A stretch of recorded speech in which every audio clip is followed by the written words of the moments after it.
All right. Well, welcome everybody. This is the Mindful Player Crew, Ronnie, Adam, and Andy, and we're glad to be back.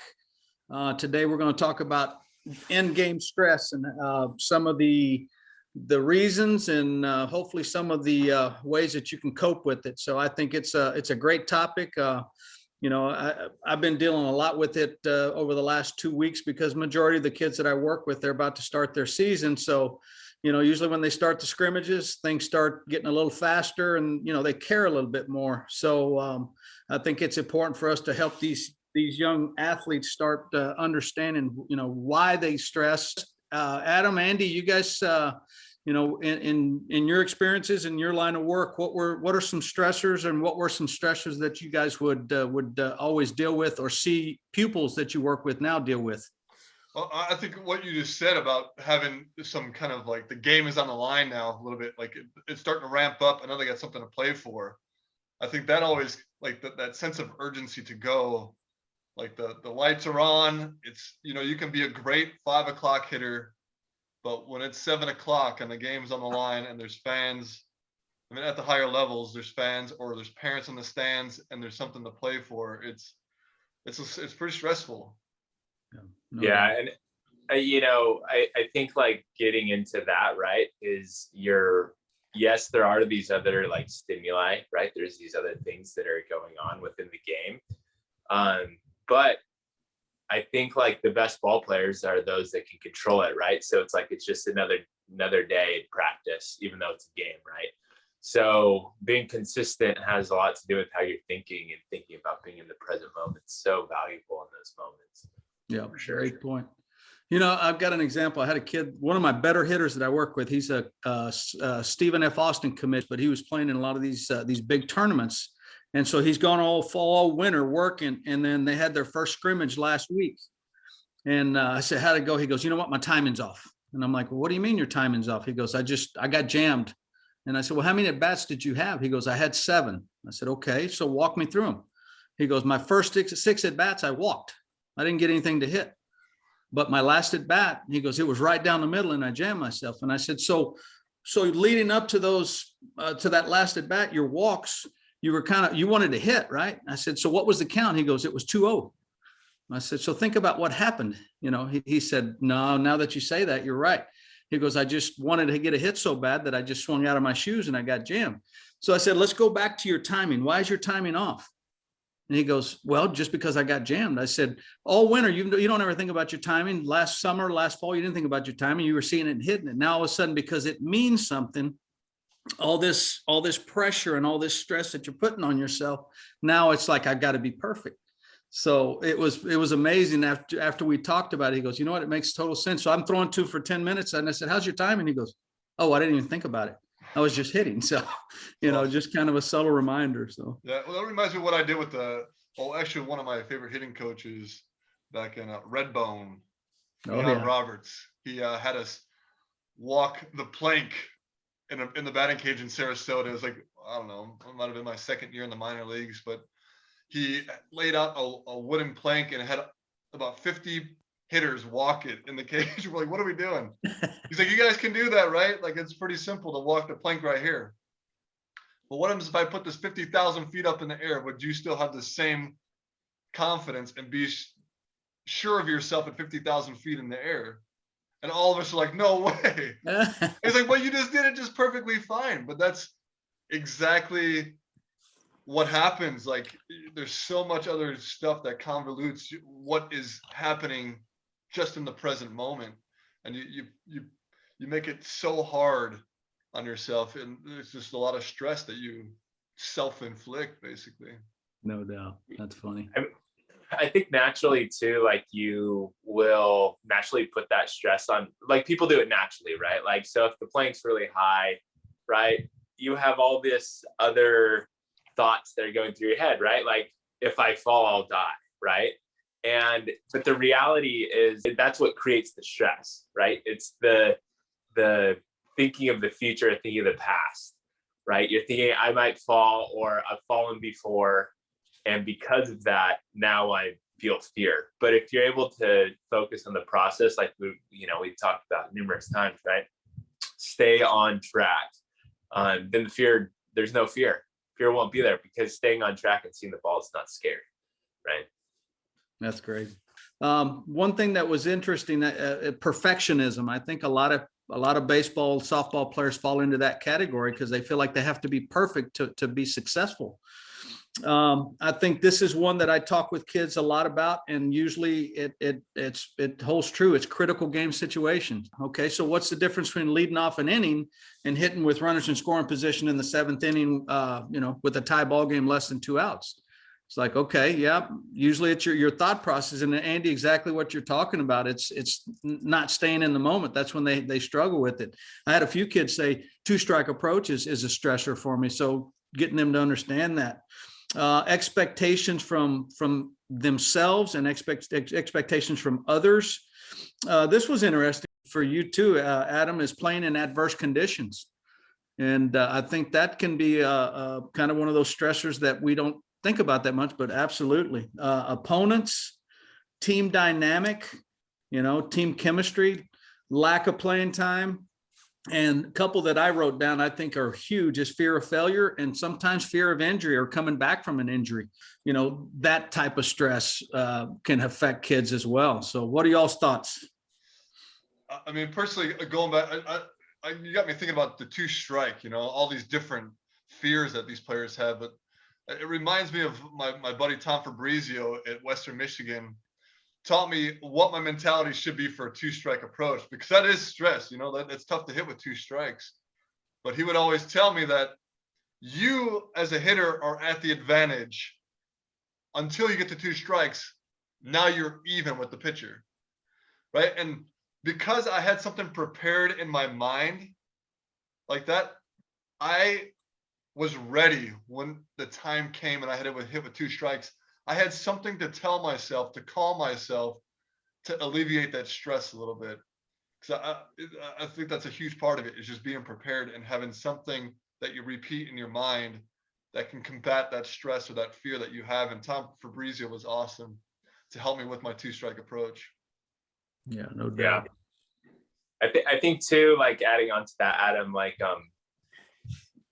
fear comes from thinking about the future, like, oh, what if I strike out, or thinking about the past, right? Like, I just struck out, right? Or, I just popped up, or I don't want to pop up, right? Or the game's on the line and it's a pressing thought. So, I'm just so big on working with how you're thinking and training yourself to think properly so that you eliminate the stress completely, right? And, or at least make it manageable. And that's what when we and Ranger soldiers, that's really what we talk about, is like, hey, when you're starting to feel pressure, when you're starting to feel fear, bring yourself back to the present moment. Like, I know Ronnie and Adam, we talked about how sometimes, like, feeling the dirt, right? Smelling the dirt, smelling the grass, using your nose, using your eyes, all as many senses as you can to bring you back to the present moment. Because usually the present moment's not that scary, right? And so having those strategies to bring it back. So Andy, I got two thoughts, and tell me what you think about them, because I've used them a lot, and I think we've had some success with some players, but maybe you can elaborate more on it. One thing I've talked to players about is being able to focus on a blank piece of white typing paper. Close your eyes for 10 seconds and just stare at that paper, and just to kind of, as an exercise. And usually when I do it in group sessions, it's like there's distractions. There's a car that somebody that accidentally drops a bat, and after the 10 seconds, it's like, okay, what are you guys thinking about? And they're like, well, that blank piece of paper. And I'm like, okay, well, how do you feel? Well, I feel relaxed. Well, did you hear the car drive by? No. Did you listen to the bat fall? And it's like, no, it's okay. So there was some focus of being able to clear your mind. I think that's a good way to do it. What are your thoughts on that? Oh yeah, 100%, right? Training, and that's like a training exercise to help them, like, focus, right? And the more you practice focusing, the better you're going to get at it. So putting your attention on one thing at a time, it's just like any skill. The more you practice it, the better you'll get. Love it. For sure. I think like too, to help eliminate stress is to be put in those stressful situations. Like, for instance, like, yeah, it's difficult for coaches to really create a game-like situation, but the more you can make it a real life situation and create pressure in practice, the better you'll be off, or the better you'll be like later down the road when you actually go to the game. So at the Army, we talk what they're really, really good at is creating those real life, you know, almost like warlike situations and have them practice before they go in beforehand. And that's what makes them so great, is when they go to do their job, they know what they're doing because they had been there so much. They've spent so much time being in a situation very similar to that. Love it. Yeah, I love it. Well, go ahead, Adam. Well, I remember listening to a podcast, the Jocko podcast, and they talked about like the fighter jets and how they do the dog fights in the air. And it's exactly what you're saying. It's the instructor is like chasing them, and they are really on point, and they're learning in real time.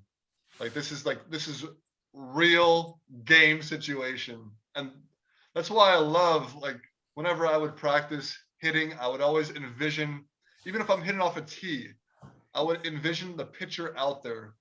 And if it was a certain pitcher I was facing that day, if it was Chris Sale that I was facing that day, I would envision him out there, how tall he is, what his release point looks like, what his mechanics look like. I would envision that. So when I came into the game, it's like I've already faced him. And that eliminated the stress for me. And nowadays you have videos, you know, even at the younger levels, you can watch a pitcher before you face him. So why not just get a video and time him? You know, try to go through his timing, see what his mechanics are. It all comes down to preparation, right? Let's talk about how stress affects an athlete. You know, I looked at, and this list wasn't as long, so maybe y'all can add more to it, but looking at this list, it talked about the things that are affected by stress is just your, you know, it says fluidity of movements, but I think it's just when we're relaxed and we're just doing our thing and everything's flowing, you know, everything's nice and natural. It says that stress creates tension. Obviously, we all kind of feel that and deal with that probably on a daily basis. Talking about focus, it says it hampers focus.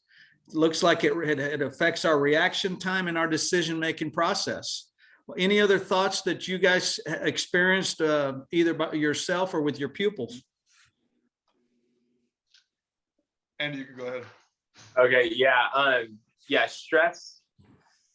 So a small amount of stress, right, is not necessarily a bad thing, right? So like, I'm sure when you guys both played in pro ball, like you probably always had a little bit, right? And that's fun. That will help motivate you to keep you, you know, focused and all that. What happens is when you get too much stress, right? And that kind of looks different for everyone, but when it gets too much, it's kind of like a bell curve. So like you need a little, right?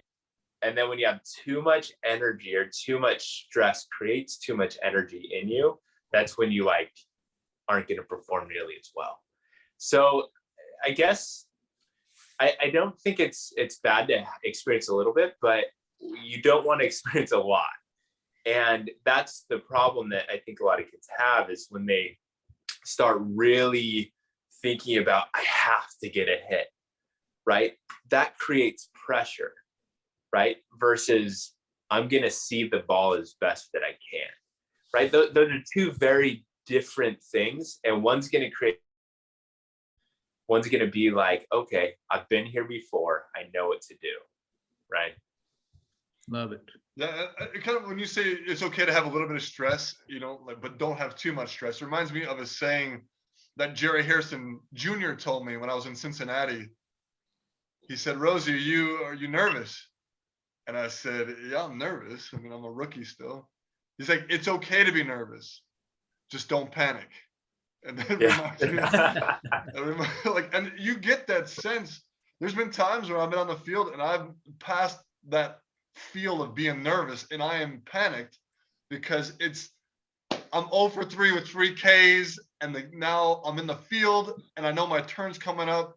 I'm leading off the inning, and it's a close ball game, and I am panicked, right? And I don't. At the time, it's hard to control that, but you got to get yourself out of that panic mode. And for me, one way to help is by breathing. And Andy, I know you are a huge advocate about breathing, and that's one way I got out of that panic mode. I would take those deep breaths, those diaphragmatic breaths when I'm on the field, at least to calm me down. And they might not have been as perfect as Andy has taught us now, but I was still breathing, and I was getting back to that present moment. And it didn't matter. Whatever happens. When I get up to the plate, it's you just got to take it as like it's a nothing to lose situation. It's a win-win situation. You got to appreciate the opportunity you have and just do your best. Because if you're going to be so concerned about coming through for the team or concerned about results, you're just going to cause more panic. Yeah, I want to add something too that you're saying that I saw this interview with Michael Johnson, the runner from the 90s, who had all these gold medals and world records, right? And he used to talk about how when he felt nervous, he knew that his body was revving up and ready to go, right? So he interpreted the nervousness as a positive thing. Right. So instead of getting nervous and feeling even more nervous because he felt nervous, he's like, oh yeah, it's go time. And he even goes as far as to say that when he doesn't feel that, he's like, oh wait, something's wrong. Like I need to feel that to perform at his best, because reinterpret it that your body is revving up for something important. And this is your body preparing you to do battle. Right. Like Adam, I know you talked before about smelling your glove, right? Those little things will bring you back to the present moment versus like those panic type of thoughts. Yeah, and if you can do it before the game, Andy, those are all great points. But if you can, I keep on hitting on preparation. That's what's going to eliminate this in-game stress. If you could do it before the game, like I felt like what Michael Johnson felt. I felt that nervous energy, and I let myself feel it. I made myself feel it before the game. Whether I put my earbuds in and I vision myself facing Clayton Kershaw or a big-time pitcher, I actually put my earbuds in and let myself feel that fear before I went out onto the field. So, and that helped me a ton, the preparation. Great stuff. Well, let's talk about one more thing. I think this is important for I think anybody, but finding the source of where the stress comes from. I think it could range anywhere from, sometimes I think parents would cause stress. I know I've caused stress on my kids. I think we've talked about it in the past. I think just the fact that kids don't want to screw up or playing time, whatever the case may be. You guys have any other ideas and thoughts of what, for kids to be able to understand and identify where the source of the stress comes from? Learn to, number one, like we're talking about, especially you, Andy, as far as embracing it and just hit it head on instead of trying to avoid it, because it's going to be there. Yeah, I think there's a few elements there, right? Like, I think as a parent, you want to encourage your children without creating too much stress in them, right? So like, even just a comment before the game, each game, like, hey, no matter what happens, I'm proud of you. Right? Like that goes a long way, because they've already done all the prep work, right? They already, like, this matters to them, right? And that just is really relieving of a lot of like, okay, no matter what happens, I can go home, my mom and dad will be happy with me, right? And so I think that goes a long way with kids. Also, when it's in the game, right? Like being able to recognize that stress comes from the brain, right? And not the things that happen to you. And I think for kids, it is a hard thing for them to really understand. Their brains aren't fully developed yet. But at the end of the day, stress comes from the way that you think. And so if you understand, like, I'm feeling stressed, I'm thinking about X, Y, and Z, I'm thinking about the past, future. Let's stay in the moment. All that matters right now is see the ball, right? Something like that. Love Oh, it. that's fantastic, Andy. For me, I believe it comes from, it originates, this stress originates from the expectations that you have for yourself and the expectations that parents and coaches put on players sometimes. But I feel like it's more internal. At least for me personally, I put such high expectation on myself. We're actually doing that study for Mindful Player right now. And it's amazing to see out of about 100 kids so far, how much they're focused on results and how their expectations to hit. There's guys that say they want to hit 700 in some of these surveys that we've put out. And I'm like, that's great, but like, you don't have to set such high expectations that it's okay if you don't meet them, right? You can shoot for the stars and it can land. I mean, you can shoot for the moon and land upon the stars, right? A lot of kids, if they don't hit the moon, they are devastated and they didn't make it to where they wanted to be, so they feel like they failed. When no, like there's a lot of great things that came with that. There's a lot of learning experiences. Even though you didn't hit 700, there's a lot of great learning opportunities that happened in between that I don't think they don't see because the expectations are kind of blown out of proportion, you know? Love it. What's that saying? You had a failing moment. You're not a failure. You know, and one of my buddies, he just retired from coaching football for 40 years. And he always asks this question to kids: have you ever had a bad day? And all the kids go, yes, we have. And he's like, no, you didn't. You've had a bad moment. So I think that's what happens a lot of times with athletes. If they have a bad at bat or have a bad play, it's like, I've screwed up this game. Well, no, it's just a moment or a play, and just being able to cope with it and deal with it and just move on. And I love, Andy, and you always bring it back, man, staying in the moment, stay in the present. And I think that's such a huge message for, I mean, I got to hear it because that's what I do every day. I get crazy, so I got to get back to the moment. So I think this is valuable stuff. So y'all got anything else? I mean, No, I think that was it. Yeah. The thought I have, what we really preach with Mindful Player, you know, with these the audios that these players put in their ears as they're hitting, is the focus cue, right? And that always gets you back to the present moment when whether it's you're hitting, you're pitching, or on defense. You have to have a focus cue. You have to have something that you repeat. You know, for me, that 2-strike approach that Tom Fabrizio helped me out with, you know, I'm at the advantage until I get to 2 strikes. Now we're even. I would repeat that to myself as like a focus cue, right? But you have to have a focus cue in order to cope with the stress. Whether it's, like I said, hitting, pitching, defense, whatever it is, you have to have something that you repeat to yourself. And that's going to help you. And that's what we do with Mindful Player, is make sure that these players are locked into their focus cue. Love it. All right, Andy, Adam, outstanding as always. Appreciate it. You guys, appreciate y'all joining us, and we'll see you next time. All right. Thank you Thank so y'all much, so everybody, much. for being on. Guys.